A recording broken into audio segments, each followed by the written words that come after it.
আজ শুক্রবার, আকাশের অফিস আজ ছুটি। কাল পরশু অফিস নেই, তাই ছুটিটাকে সে কিভাবে কাটাবে এটাই ভাবনা চিন্তা করছে। আর মাঝে মধ্যে একটু খবরের কাগজে চোখ বুলিয়ে নিচ্ছে। আকাশের স্ত্রী বৃষ্টি হঠাৎ তার সামনে এসে দাঁড়ালো। এই শোনো, মা ফোন করেছিল, আমাদের আজকেই বেরিয়ে যেতে বলেছে। মা মানে? মা মানে আমার শাশুড়ি মা। তোমার মা ফোন করেছিল, আমাদের যেতে বলছে। কেন হঠাৎ আবার আমাদের যেতে বলছে কেন? কি হয়েছে? বাবার শরীরটা খুব একটা ভালো নেই, তাই আমাদের আজকেই যেতে বলেছে।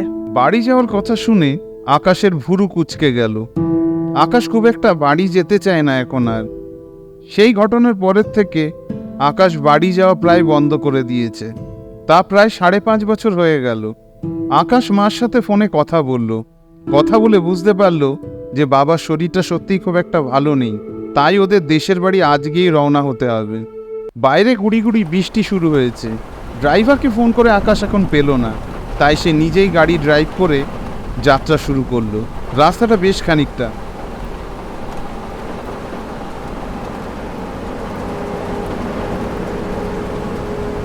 হঠাৎ আচমকা গাড়ির সামনে কি একটা এসে পড়ায় আকাশ জোরে ব্রেক কষলো। সঙ্গে সঙ্গে আকাশের স্ত্রী জেগে উঠল। কি হলো, এভাবে ব্রেক মারলে কেন? তুমি কি ভুলে গেছো পেছনের সিটে বাবু শুয়ে আছে? আকাশ কোনো উত্তর দিতে পারছে না। সে চোখ দুটো বড় বড় করে সামনের দিকে তাকিয়ে আছে। একটু আগে সে যা দেখলো সে নিজের চোখে বিশ্বাস করতে পারছে না। সে এতদিন গাড়ি চালাচ্ছে, কোনো দিন এইরকম মনে হয়নি। আজ হঠাৎ এইরকম হলো কেন? রাস্তায় কিছুক্ষণ গাড়িটাকে দাঁড় করিয়ে পাশে একটা চায়ের দোকান থেকে চা খেয়ে নিয়ে আবার গাড়ি চালানো শুরু করলো। রাস্তা এখনো বেশ খানিকটা, তা প্রায় 10 কিলোমিটার। এবারে তারা গ্রামের মেঠো রাস্তায় ঢুকে গেছে, তাই দ্রুত গতিতে গাড়ি চালানো সম্ভব নয়। এদিকে রাস্তার অবস্থাও ভালো নয়, চারিদিকে খানা খন্দক কাদায় ভর্তি। গাড়ি চালাতে চালাতে আকাশ একসময় নিজের মনেই বলে ফেলল, আগে যদি জানতাম রাস্তার অবস্থা এরকম তাহলে গাড়ি নিয়ে আসতাম না। কিন্তু বেরোতে বেরোতে এত দেরি হয়ে গেল, যদি ট্রেনে আসতাম স্টেশনে তো কিছু পেতামও না। বাড়িতে যখন তারা পৌঁছালো তখন বাজে প্রায় সন্ধ্যে 7:30। গাড়ির হর্ন শুনে মা এবং বাড়ির চাকর বাইরে বেরিয়ে আসলো। বাড়িতেই 3টি মাত্র প্রাণী, তার বাবা, মা এবং পরাণ কাকা। অনেক পুরানো দিনের চাকর, অনেক বিশ্বস্ত, অনেক দিন থেকে এই বাড়িতে আছে। আকাশ তার হাতে প্রায় মানুষ হয়েছে ছোটবেলায়। তারপরে পড়াশুনো সূত্রে শহরে চলে যায়। গাড়ি থেকে নেমে আকাশ মাকে জিজ্ঞাসা করলো, মা, বাবার শরীর কেমন আছে এখন? তোর বাবার শরীরটা খুব একটা ভালো নেই। কাল পুকুর পাড়ে গেছিল, কি যেন একটা দেখেছে, তারপর থেকেই জ্বর। তুমি ডাক্তার ডাকোনি? ডেকেছিলাম, কিন্তু ডাক্তারের ওষুধ খেয়েও জ্বর নামেনি। তুই বৌমা আর দাদুভাইকে নিয়ে ভেতরে আয়, পরে এসব নিয়ে কথা হবে। আকাশ তার স্ত্রী এবং ছেলেকে নিয়ে ঘরে ঢুকলো। ঘরে গিয়ে দেখলো তার বাবা বিছানায় চোখ বুজে শুয়ে আছে। বাবা, এখন কেমন আছো? অনেক দিন পর ছেলেকে দেখতে পেয়ে নিত্যানন্দবাবু একেবারে আনন্দে ডগমগ হয়ে উঠলেন। আরে খোকা, তুই এসেছিস? কতদিন পর তোকে দেখলাম। আমি তো ভেবেছিলাম আর তোকে দেখতেই পাবো না। ঠিক আছে, তোরা এবার বিশ্রাম নে, অনেক দূর থেকে এসেছিস, পরে কথা হবে। রাতের খাওয়া দাওয়া সারার পর আকাশ জানলা দিয়ে পুকুর পাড়ের দিকে তাকিয়ে আছে। পুকুর পাড়ের দিকে তাকিয়ে সে এক মনে কি যেন ভাবছে। আকাশ কি ভাবছে সেটা বৃষ্টি কিছুটা আন্দাজ করতে পারছে। পেছন থেকে এসে সে আকাশকে জিজ্ঞাসা করলো, তুমি এখনো ওই ঘটনাটার কথা ভাবছো? কেন ভাবছো? ওটা তো একটা দুর্ঘটনা, অনেক দিন আগে ঘটে গেছে, আর এতে তো তোমার কোনো হাত নেই। কিন্তু আমি এখনো সেই দিনটার কথা ভুলতে পারি না। এই বাড়িতে আসলে আমার সেই ঘটনাটার কথা এখনো মনে পড়ে। আমি সেই জন্যই এখানে আসতে চাই না। দেখো, দিদির জায়গা আমি কখনো নিতে পারবো না, আর নেয়ার চেষ্টাও করব না, কিন্তু তুমি অকারণে কষ্ট পেও না। সেদিন রাতে সবাই যখন ঘুমিয়ে পড়েছে করলো, কারণ সে বুঝতে পেরেছে এখানে থাকলে আবার কিছু একটা বিপদ হতে পারে। কিন্তু বৃষ্টি কোথায়? বৃষ্টি কোথায় তুমি? ব্যাগপত্র গুছিয়ে নাও, আমরা এক্ষুনি বেরোবো। কিন্তু বৃষ্টির কোনো সাড়া শব্দ পাওয়া গেল না। কোথায় গেল সে? সমস্ত বাড়ি তন্ন তন্ন করে খোঁজা হলো, বাগান পর্যন্ত খোঁজা হলো। অবশেষে বৃষ্টিকে পাওয়া গেল পুকুর ঘাটে। আকাশ বিরক্ত হয়ে বৃষ্টিকে বলল, তুমি এখানে বসে আছো? আমি তোমাকে এতক্ষণ ধরে সারা বাড়ি খুঁজে বেড়ালাম, আর তোমাকে কালকে রাতে আমি বলেছিলাম না এখানে তুমি আসবে না? আর তাড়াতাড়ি ওঠো, আমরা এখানে থাকবো না, আমাদের এক্ষুনি বেরিয়ে যেতে হবে। কেন আমরা এখান থেকে চলে যাব? কি এমন হয়েছে সেটা আমাকে বলো। তোমার এত প্রশ্নের উত্তর আমি দেব না। তোমাকে বলেছি আজকে আমরা এখান থেকে যাব। তুমি এখান থেকে গিয়ে সোজা ব্যাগপত্র গুছিয়ে নাও। আকাশ এতক্ষণ লক্ষ্য করেনি, কিন্তু বৃষ্টির চোখের চাহনিটা একটা অস্বাভাবিক দৃষ্টিতে সে আকাশের দিকে তাকিয়ে আছে।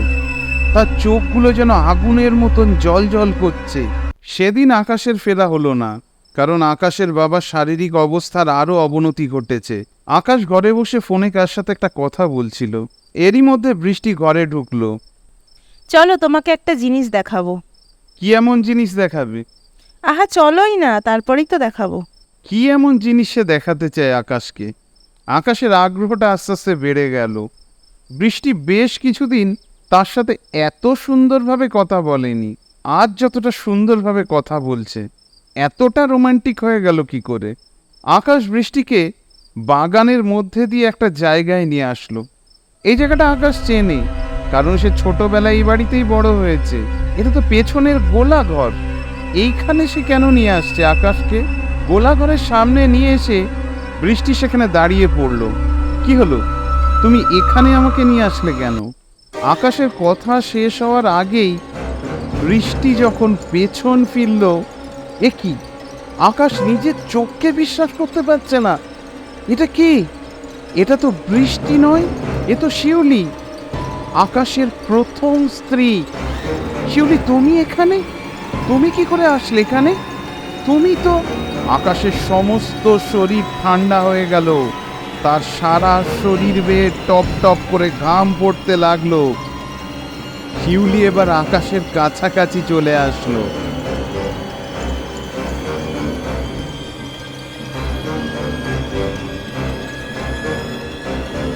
আকাশ, এত ভয় পাচ্ছ কেন? আমি তো তোমাকে এখনো ভয় দেখাইনি।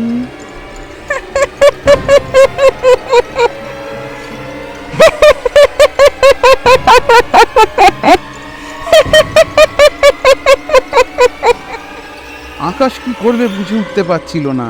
সে দৌড়ে পালানোর চেষ্টা করলো, কিন্তু শিউলি তার আকর্ষণ বল দিয়ে এমনভাবে আকাশকে আটকে রেখেছিল যে আকাশ এক চুল নড়তে পারল না।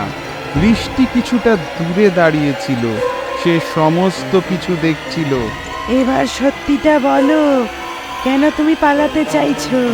পেছন থেকে বৃষ্টি বলল, পুকুর পাড়ে আর এই গোলাঘরের সামনে কি হয়েছে সেটা আমি কাল রাতেই জেনেছি। আমি এবার তোমার মুখ থেকে সত্যিটা জানতে চাই। আকাশ এবার দেখলো বিপদ, কারণ সত্যি স্বীকার না করে তার উপায় নেই। শিউলির সাথে আকাশের বিয়ে হয় আজ থেকে প্রায় 7 বছর আগে, কিন্তু আকাশের স্বভাব চরিত্র খুব একটা ভালো নয়। আকাশের প্রথম থেকেই তার নজর তার শালিকার উপরে ছিল, তাই সে কোনো রকম ছুতোয় বৃষ্টির সাথে দেখা করবার সুযোগ খুঁজত। একদিন শিউলির চোখে এই ঘটনাটা পড়ে যায়। দুজনের মধ্যে তুমুল অশান্তি হয়। এই গোলাঘরের সামনেই তাদের মধ্যে তুমুল ঝগড়া শুরু হয়। তর্ক বিতর্ক এমন পর্যায়ে চলে যায়, আকাশ কোদাল দিয়ে এক বাড়ি মারে শিউলির মাথায়। ঘটনাস্থলেই শিউলি মারা যায়।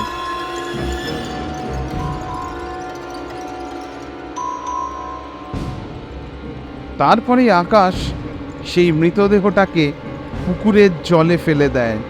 পরদিন সকালে সবাই জানতে পারে যে শিউলি জলে ডুবে মারা গেছে। সে সাঁতার কাটতে জানতো না। সে সময় থানার বড়বাবুর সাথে আকাশের বেশ ভালো যোগাযোগ ছিল। পয়সা দিয়ে সে পুলিশের মুখ বন্ধ করে দেয়। তারপর সে বিভিন্ন রকম ছলচাতুরি করে বৃষ্টিকে বিয়ে করে। কিন্তু বৃষ্টি এই ব্যাপারটা একেবারেই জানতো না যে সে তার দিদিকে খুন করেছে। শিউলির প্রেতাত্মা এবার আস্তে আস্তে মিলিয়ে যেতে থাকে, কারণ দূরে পুলিশের গাড়ির শব্দ শোনা যাচ্ছে। পুলিশকে আগেই বৃষ্টি খবর দিয়েছে। পুলিশ এসে আকাশকে গ্রেপ্তার করে নিয়ে যায়। সমস্ত ঘটনার পুনরায় তদন্ত হয়। বিচারে আকাশের যাবজ্জীবন কারাদণ্ড হয়।